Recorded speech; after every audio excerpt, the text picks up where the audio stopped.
चलिए दोस्तों, हम लोग पिछले वीडियो में सीख लिए हैं एलसीएम निकालना। आज सीखेंगे हम लोग एचसीएफ निकालना है। एचसीएफ निकालना आज हम लोग सीखेंगे। एचसीएफ एचसीएफ का फुल फॉर्म क्या होता है? एचसीएफ का होता है एचसीएफ। एच से होता है हाईएस्ट, हाईएस्ट। सी से होता है कॉमन, कॉमन। एफ से होता है फैक्टर, एफ से होता है फैक्टर। इसको हिंदी में बोलते हैं मौसा। मौसा, मौसा का फुल फॉर्म होता है, ये होता है महत्तम। महत्तम स से होता है समापवर्तक,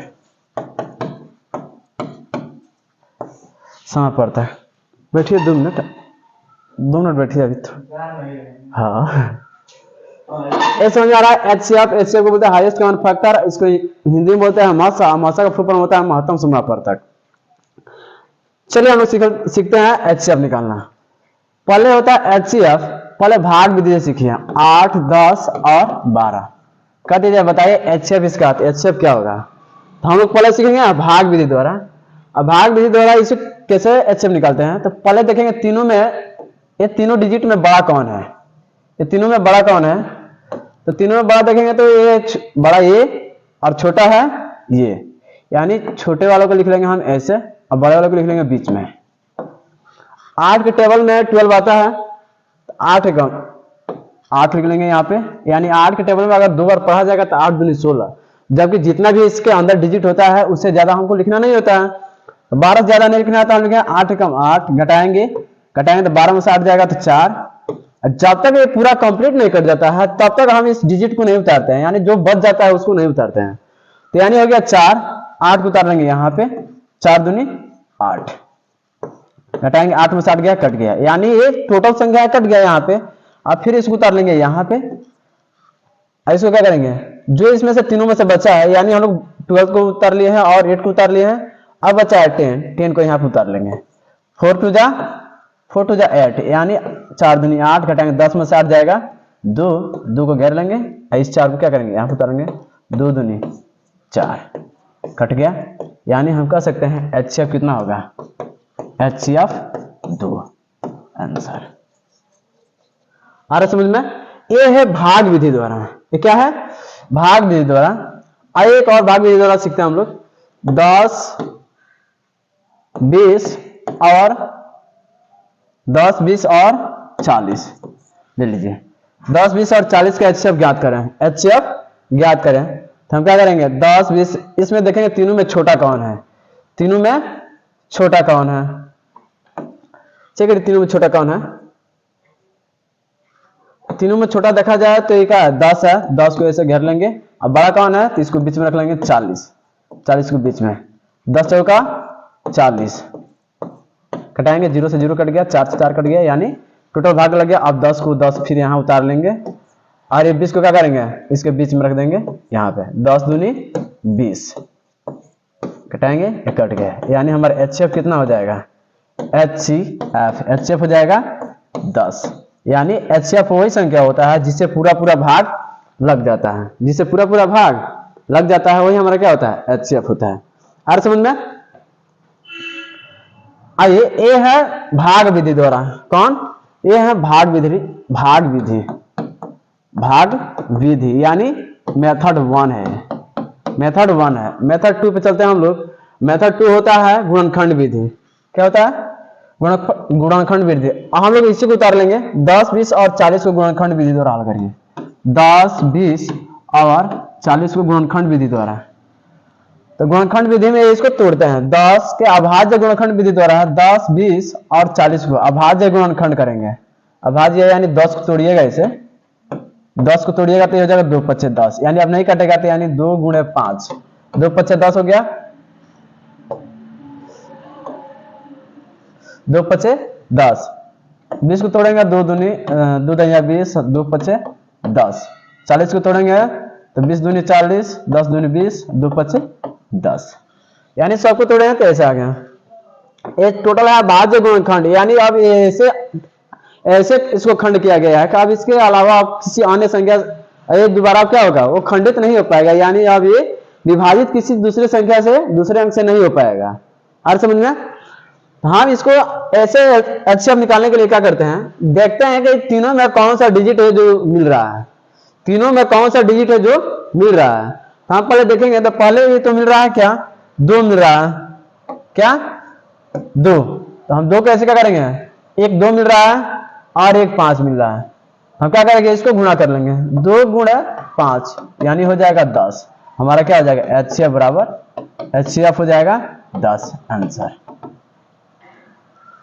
आ रहा समझ में, ये बहुत भारी चीज नहीं है, आसान चीजें हैं, आसान क्वेश्चन है।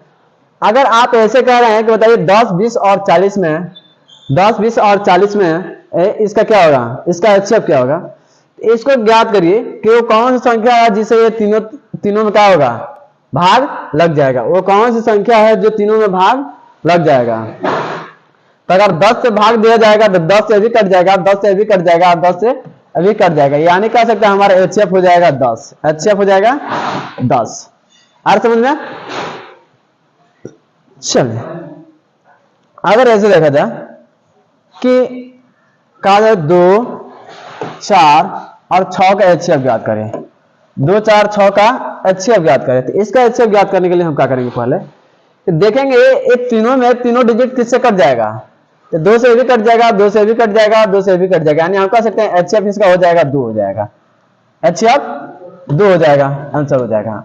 अब ये भाग विधि से बना लेंगे, तो सबसे छोटा क्या है 2, 2 घेर लेंगे, सबसे बड़ा 6, इसको घेर लेंगे, 2 3 6 घटाएंगे कट जाएगा, फिर इसको 2 को यहीं पर उतार लेंगे, और इसमें क्या बचा है 4, इसको 4 को यहां पर उतार, 2 दूनी 4 कट गया, यानी HCF जिससे पूरा भाग लग जाता है वही क्या होता है, हमारा आंसर होता है। तो ये हो गया हमारा HCF। अरे समझ में, अब गुणनखंड विधि द्वारा, यानी 2 है और 4 है और 6, 2 को तोड़ेंगे तो 2 गुणा 1 यानी 2 के अलावा वो तो टूटेगा ही नहीं, 4 को तोड़ेंगे तो 2 दूनी 4, और 6 को तोड़ेंगे तो 2 3 6, यानी तीनों में वो कौन सा डिजिट है जो तीनों में मिल रहा है, वो कौन सा डिजिट है जो तीनों में मिल रहा है, तो कह देंगे कि 2 हमारा क्या हो जाएगा, HCF 2 आंसर हो जाएगा। आ रहा समझ में, अभी तक यहां तक समझ में आ रहा है, तो आप लोग इस क्वेश्चन को जरूर हल करके बताइए इसका आंसर क्या होगा। तीनों मेथड से जरूर बना के, तीनों मेथड से मिला के जरूर आप लोग बनाइए। 8, 10 और 12 कैसे बताइए, ऐसे 15, 25 और 15, 25 और 35, इसका बनाइए 3, 15 और 21 का HCF बताइए। तीनों मेथड से बनाइए निकाल कर, ठीक है, तीनों मेथड लगाकर इसको क्या करिए, हल करके कमेंट में कमेंट बताइए हाँ इसका आंसर क्या होगा। चलिए हम लोग चलते हैं।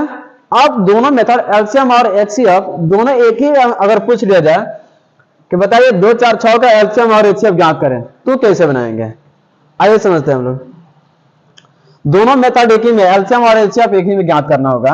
अगर ऐसा कर दिया जाए कि 8, 20 और 24 का LCM और HCF क्या होगा, ज्ञात करिए। हम क्या करेंगे, LCM और HCF बनाने के लिए ये आसान मेथड होता है। अभाज्य गुणनखंड एक ऐसा मेथड है जिसमें LCM और HCF क्या होगा, आसानी से निकाल सकते हैं अभाज्य गुणनखंड विधि द्वारा। 8, 20 और 24, 8 को तोड़ेंगे 2 चौके 8, 2 दूनी 4, 20 को तोड़ेंगे 2 दहिया 20, 2 पचे 10, 24 को तोड़ेंगे तो 12 दूनी 24, 2 छके 12, 2 3 6, ये हमारा क्या हो गया, अभाज्य गुणनखंड में लिख दिए इसको। अब इसमें देखेंगे कि LCM और HCF निकालते कैसे थे हम लोग। अगर आप लोग पिछले वीडियो में देखे गए हैं, पिछले वीडियो में अगर देखे हैं LCM निकालना, तो उसमें हम आपको सिखाए थे कि सबसे छोटा डिजिट कौन सा है, इसमें सबसे छोटा डिजिट कौन सा है, तो 2, और 2 इसमें सबसे ज्यादा बार किस में आया है, तो हम कह देंगे कि 8 में आया है, कितने बार, तो 3 बार, तो 3 में लिख लेंगे 1 2 3, ये है LCM निकाल रहे हैं, LCM 3 बार। अब 2 से बड़ा डिजिट कौन है, 3, और 3 सबसे ज्यादा बार किसमें आया है, तो हम कह देंगे कि 24 में 1 बार आया है, तो हम 1 बार लिख लेंगे। 3 से बड़ा 5, तो 5 सबसे ज्यादा बार किसमें आया है, तो 20 में आया है एक बार तो 5 लिख लिए। अब इसको क्या